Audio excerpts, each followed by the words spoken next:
Galera, é o seguinte, eu descobri que um dos meus filhos mais velhos, o PlayStation 1, consegue rodar jogos em 60 quadros por segundo. Na realidade, vocês sempre me alertaram pra isso, dizendo que o PlayStation 1 tinha diversos jogos que conseguem rodar em 60 quadros por segundo, mas eu sempre pensei que essa ideia dos 60 quadros por segundo no PlayStation 1 fosse em jogos que não tivessem tanta capacidade gráfica dentro do console, jogos que não conseguem impressionar. Na realidade, não. Existem muitos jogos dentro do PlayStation 1 que são jogos que conseguem impressionar não apenas graficamente, mas muitas das vezes também tecnicamente, fazendo alguma proeza técnica, que era algo bem comum naquele período, né? Os desenvolvedores eram bem criativos e ainda assim conseguem rodar em 60 quadros por segundo. Então eu precisei vir aqui contar isso para vocês e esclarecer por que esses jogos conseguem rodar em 60 quadros por segundo e principalmente porque é tão impressionante que eles consigam fazer isso, principalmente considerando o hardware do console e também a época em que esses jogos foram lançados. E gente, talvez vocês não se lembrem, mas na década de 90 especialmente, existia uma preocupação muito grande quando um jogo era lançado para os arcades, porque na hora do port desse jogo chegar para os consoles,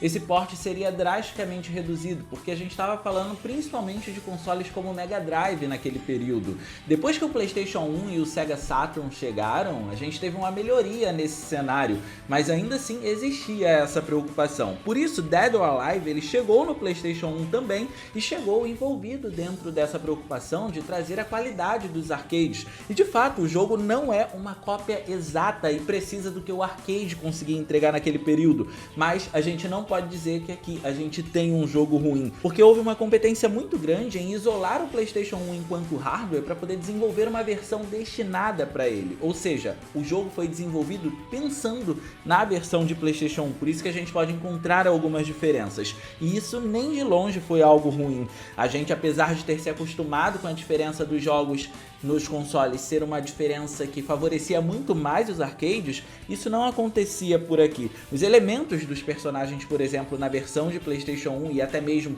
a qualidade da resolução deles era algo que impressionava quando a gente olhava para o console e comparava com o que o arcade tinha para poder entregar. Existiam diversos elementos acoplados nesses personagens, como acessórios, por exemplo, que conseguiam trazer física própria. Isso era impressionante, porque mesmo fazendo isso, o jogo conseguia entregar 60 quadros por segundo, o que a gente sabe que é importante dentro de um jogo de luta. E olha, é claro que nesse caso a gente está falando de um jogo que, para poder atingir os 60 quadros por segundo, misturou elementos em 2D nos cenários, principalmente no plano de fundo, com elementos em 3D dos polígonos tridimensionais dos personagens. Mas, ainda assim, existem outros jogos que exploram mais esse mundo dos polígonos tridimensionais do PlayStation 1 e atingem os 60 quadros por segundo, e Control Legacy of War é um desses casos. Eu não sei se os outros jogos da franquia conseguem fazer a exata mesma coisa, mas o que eu posso garantir para vocês é que esse daqui é um jogo da saga Contra que consegue atingir 60 quadros por segundo, independentemente de ser um jogo que explora os polígonos tridimensionais do PlayStation 1 de maneira um tanto mais ambiciosa, se a gente considerar que não é um jogo de luta que te coloca apenas dentro de um cenário, que usa de elementos em 2D também. Até porque aqui a gente tem um jogo que, para construir o mundo, explora muito mais a capacidade dos polígonos tridimensionais do PlayStation 1 e atinge os 60 quadros por segundo. 60 quadros por segundo esses que são muito importantes para uma jogatina como a de Contra, que tem sempre muita coisa acontecendo. Se eu tivesse que fazer uma analogia com o que a gente encontra hoje em dia, Contra é basicamente o que Call of Duty representa dentro de uma jogabilidade arcade em um shooter, digamos assim.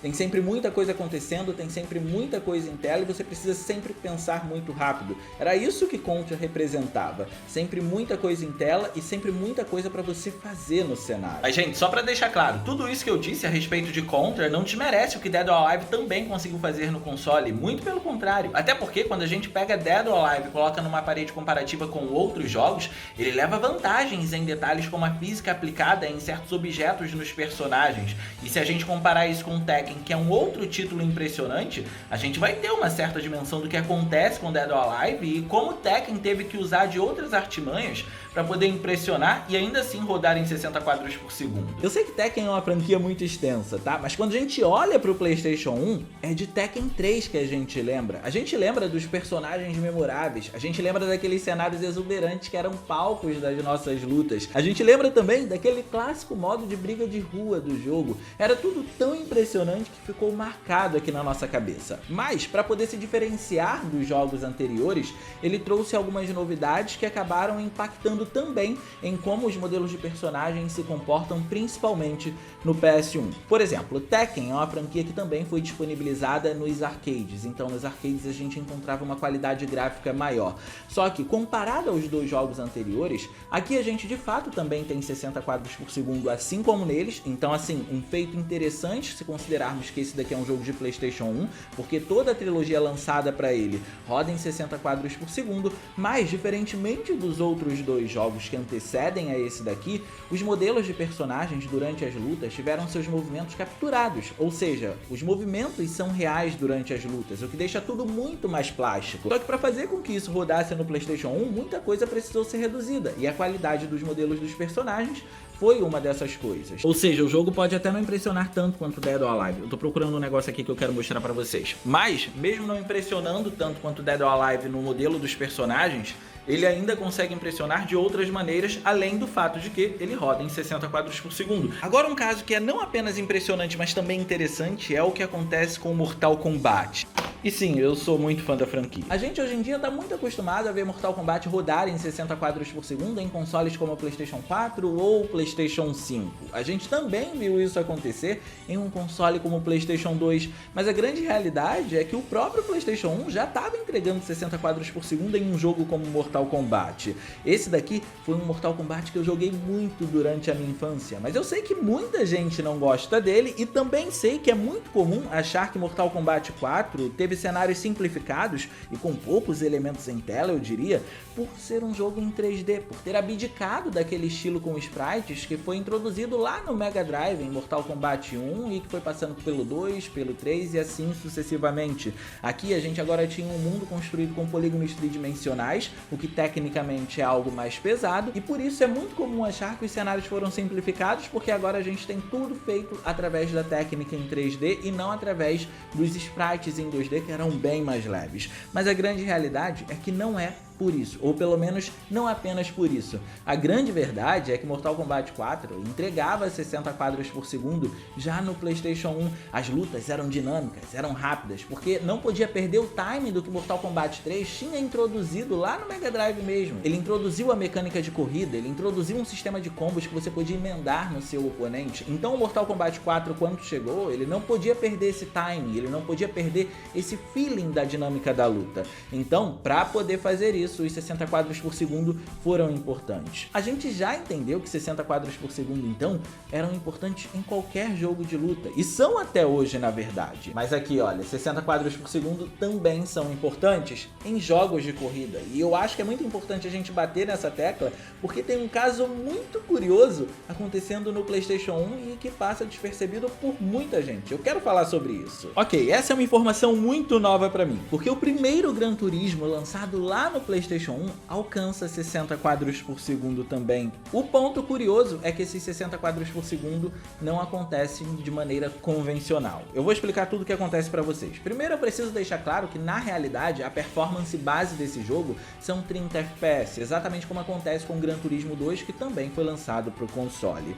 E aqui a gente tem um modo escondido na realidade. E ter esse modo escondido aqui é muito interessante, porque esse jogo ele foi um primor técnico dentro do PlayStation 1. Jogos de corrida dificilmente são feios graficamente falando, então já no PlayStation 1 a gente conseguia ver isso. Só para vocês terem uma ideia, aqui a gente encontrava uma maestria dentro do desenvolvimento. Para poder construir os carros, por exemplo, esses carros eram construídos com cerca de até 250 polígonos. Então, todos os detalhes acoplados nos carros não eram construídos através de polígonos, apenas o modelo base dele. Os detalhes vinham através de texturização, detalhes em texturas que eram acoplados acoplados em cima do modelo, até mesmo os reflexos, e assim a gente tinha um modelo muito bem feito através, é claro, da maestria técnica dos desenvolvedores. Só que não para por aí, porque além de construir as pistas em 3D pensando também no realismo, assim como foi pensado também na construção desses carros, é importante dizer que para poder manter esse nível de realismo, os carros tinham uma física individual, um comportamento individual, por assim dizer,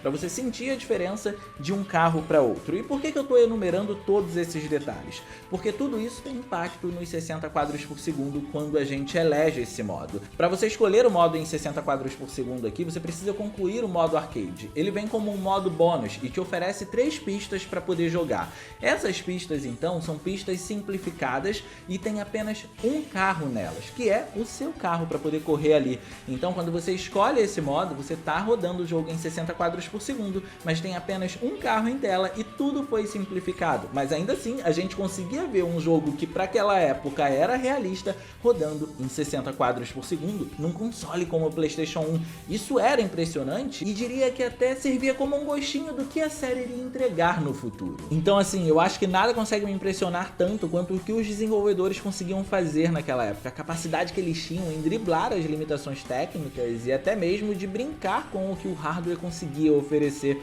Mas deixa aí no campo dos comentários outros jogos que podem ter rodado em 60 quadros por segundo no PlayStation 1, porque esse é um tema que eu acho muito interessante, o PlayStation 1 rodando em 60 quadros por segundo. Eu quero saber mais da experiência de vocês, que eu tenho certeza que vocês conhecem jogos que rodam em 60 FPS que eu não conheço. Mas enfim, eu vou ficando por aqui, eu espero muito que vocês tenham gostado desse vídeo. Não se esqueçam de clicar no gostei, porque isso ajuda pra caramba. De quebra você faz a boa ação do dia e se inscreve no canal ativando o sininho das notificações para não perder os vídeos que eu postar por aqui. Era isso, um grande abraço e a gente vai se ver na próxima.